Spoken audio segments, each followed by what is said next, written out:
Today on SFA Now, come catch a glimpse of the Office of Multicultural Affairs. From on the third floor in the office to in front of the Student Center, by Stepping Steve, and many more locations on campus, spreading diversity and unity amongst everyone who crosses SFA. You won't want to miss this right here on SFA Now.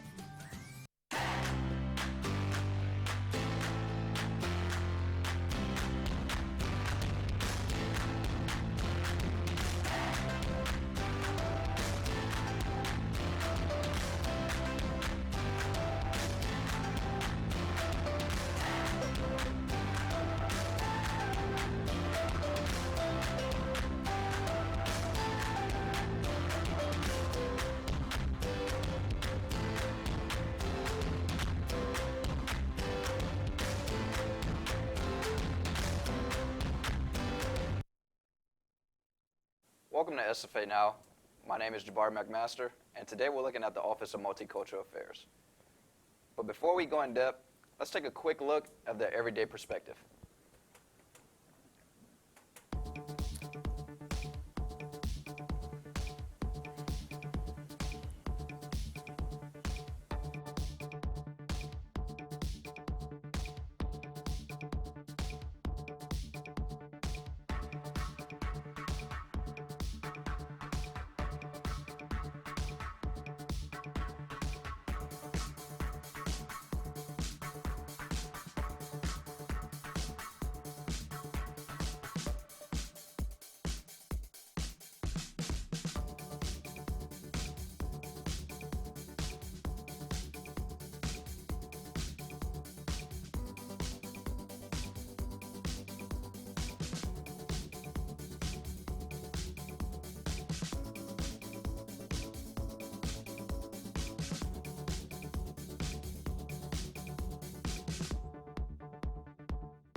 Office of Multicultural Affairs. Let's go in depth. Here today we have the Assistant Director, Jalen Berry, to do just that. Welcome, Mr. Berry. Hello, thank you for having me. Exactly what is the OMA? So the Office of Multicultural Affairs is a space where students can come and hang out, do homework. We have different resources available in our office, from a library to computers to a printer, different services that students can utilize. We also put on various programs throughout the school year promoting diversity, inclusion, and equity. Awesome. Exactly when did the OMA come around and how did this establishment come about? Yeah, so the OMA was actually formed in the early 90s, and it was actually formed as a center first. Actually, a student went to administrators and said, hey, we need a safe space for students of color here at SFA. And so from there, they initiated the Office of Multicultural Affairs. And at that time, it was just a coordinator overseeing. Fast forward to today, we have a director, myself as the assistant director. We also have 4 student ambassadors, a graduate assistant, and student assistants. So it just goes to show that the OMA has formed and transformed over the years to provide more opportunities for students of color here at SFA.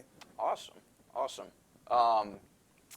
I saw that you guys have some organizations involved. Exactly what do those organizations gain, and also the students that are involved in the OMA? Yeah, so we actually have over 8 organizations that are affiliated with the Office of Multicultural Affairs. We like to call them our endorsed organizations. Our primary one being Lumberjack Cultural Association. They are actually university funded, or university sponsored, I should say. But with that, students are able to come to events. We utilize different things such as our Diversity Week, our Diversity Conference, and from there, the students are able to learn more about their peers here at SFA. Awesome, awesome. Exactly why would you guys provide, I guess, this service or this mentorship for these students and or organizations? Yeah, so also within our office, we do have the Excel mentoring program. So it is for first year students here at SFA. They don't have to be freshmen. We also accept transfer students, but it allows a space and an opportunity for them to meet their peers before they actually begin school. They have a mentor that they meet with bi-weekly so that they have a familiar face and so that it can get utilized with all the opportunities that we do have here on campus. I think one of the things that is frustrating for a lot of first generation and first year students is finding their niche, finding where they belong. So through the Office of Multicultural Affairs, we provide that niche for them. We say, here's a way to get engaged on campus. These are the organizations that we have to offer, not only through the Office of Multicultural Affairs, but in various forms of student affairs programs. Awesome. Wow. I wouldn't have known that. But before we continue, let's take a look at the OMA's Diversity Week.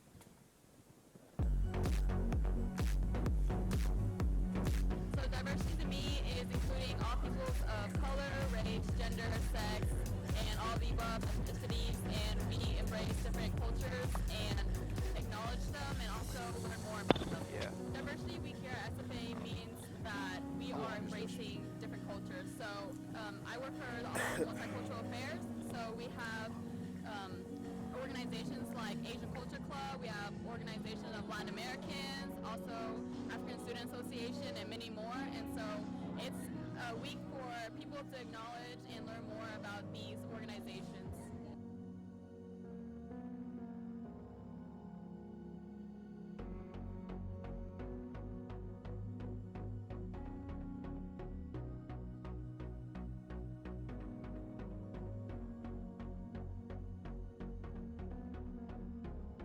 So diversity to me is including all peoples of color, race, gender, sex, and all the above ethnicities, and we embrace different cultures and acknowledge them and also learn more about them.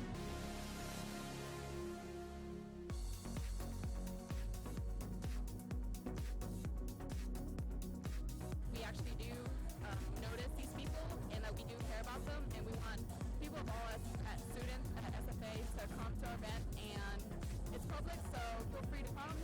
So yeah. Welcome back to SFA Now. What you just saw was one of the many events that the OMA presents throughout the semester, and now you're about to find out more. Exactly, Jalen, what brought on Diversity Week? Yes, so Diversity Week is pretty new. It's been going on for the last few years, but it's an opportunity to showcase the different groups that we do have here on campus.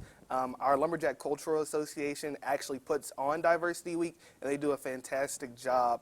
They put on events Monday through Thursday, and on the final day, Friday, they have the Diversity Festival where they invite different organizations on campus to come out and fellowship on the plaza area outside of the Student Center to showcase what their organizations are about and the opportunities that they provide from their culture. Awesome, awesome. What other major events does the OMA host and provide? Yeah, so actually we put on over 30 different programs throughout the year, several in the fall and several in the spring. We begin our semester off with Noche de Gala. It's to celebrate Hispanic Heritage Month here in America. So we have that event in September. And then we transition into October and we have the Homecoming Step Show, which is always a great turnout. In November, we do have our Native American Heritage Celebration Month. And then in between, we do have different events such as our Brave Space and Something to Chew On. And then going into the spring, we kick off the spring semester with MLK Day of Service. This past year, we had over 500 students come out and participate, so it was a great turnout. Went to different service sites here in Nacogdoches, and it was such a great time. In February, we do have our diversity conference. This year, we had over 300 students attend that, so it was a great turnout as well. In November, we do have our Black History Month celebration, as well as our Women's Empowerment Summit. And then in April, we go into Diversity Week. So Awesome, awesome. And what is the ultimate goal behind each event?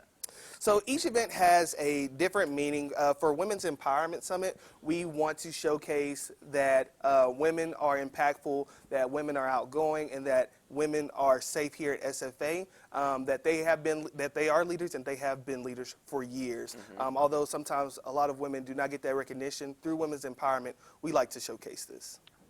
Awesome, awesome. What impact do you believe each event has on the students? Yeah, so with the Diversity Conference, we actually had several students participate this year. We had 15 different sessions, and of the 15, 10 were taught by students. So students went out and did their research. They provided this information to attendees, and they ultimately showcased what they knew and what they had experienced by themselves. So self-taught, self-experiences, and being able to share that with their peers, I think that has a more impact, especially when it's a more personable story. Right, right. What values does the OMA present and represent as well? Yeah, so our values is to embrace everyone. I know a lot of times students are afraid to come to the OMA because they may feel as though it's not a service that they can utilize, but we do not just look at diversity as far as race, and I think that's what a lot of people think. Diversity comes in many different shapes and sizes, so it can be race, socioeconomic status, religion, sexual orientation, and ethnicity. So in that case, we all have some form of diversity within us, and we want everyone to see this, and we want everyone to come to the OMA to learn about this, because if you don't educate yourself, you'll never truly know, and you'll think that diversity only pertains to one category. Where is the OMA located, and can you tell us what goes on in you guys' office on a day-to-day basis from the faculty and also from the students that walk in and out almost every minute? Yeah, so the OMA is located on the 3rd floor of the Baker Patillo Student Center. Every day in the OMA is different. We have students coming in at all different times of the day, beginning early in the morning to late in the evening, because we are open until 7 p.m. Monday through Thursday. Typically when you come into the OMA, you may find someone sleep on the couch because students are always napping in between classes. Of course, you're going to find those students that are working on assignments. So some will have their own personal laptop pulled out, and some will be utilizing our computers that we do have in our office. We also have a TV, so you'll find some students engaging in television, watching ESPN or MTV, whatever that may entail. And also just communicating with their friends, having those open conversations and dialogue regarding their day, regarding events that are going on, upcoming events. And as far as faculty and staff, or staff in our office, our student ambassadors are always working on an upcoming event. They stay busy with those 30 events that we have throughout the school year, so they're always working diligently. And with Veronica and myself, we have a lot of meetings, but we also have a lot of time that we do meet with the students just to make sure that we are being a true resource for our students, and so that they know that we are here for them. So any day I can have 3 meetings, but I may meet with 5 students. Right. So every day looks different, but for the most part, it's always busy. Awesome. And you guys do have some inside programs. You did mention them briefly, such as the peer-to-peer program and also student ambassadors. Can you just elaborate on exactly what they do throughout the semester, just to give the people an inside scope? Yeah, so with our student ambassadors, they help out with our large-scale events. So like I said, Noche, Diversity Conference, Women's Empowerment. They're actually the ones putting in all of the work. They make sure that we have sites available when we have the MLK Day of Service, that we have our room reservations when we do have our Diversity Conference and Women's Empowerment Summit. They also are the ones behind the scene of the Homecoming Step Show. So they're making sure things are working diligently. When it comes to our mentoring program, we currently have 2 coordinators over the program and 8 mentors. So our 8 mentors, like I said, they meet with their mentees, which is about 6 to 8 mentees. We have a total of about 60 mentees total in the program. But they meet with them bi-weekly just to make sure that they are staying on top of their grades, making sure that they know of the resources that are available here on campus, from the ARC to the Center for Career and Professional Development and things of that nature. And with the mentor program, we do have different socials, so we do bring the students in so that they can fellowship with one another. And then at the end of the semester, in the fall, we do have our end of semester banquet where we award the students for completing their first semester here at SFA. Awesome, awesome. Now, you guys do. Thank you, Mr. Berry, for being here today, and thank you all for joining us on this episode of SFA Now. See you soon.